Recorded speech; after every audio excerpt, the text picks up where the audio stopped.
the social media in particular and elsewhere.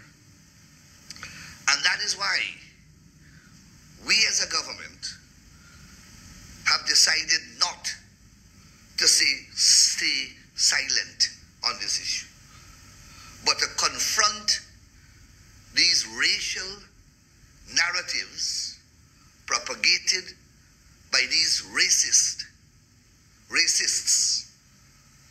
with facts.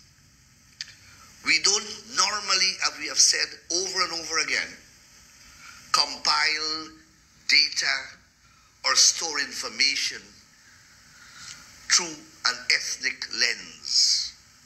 But perhaps we will have to start to do so.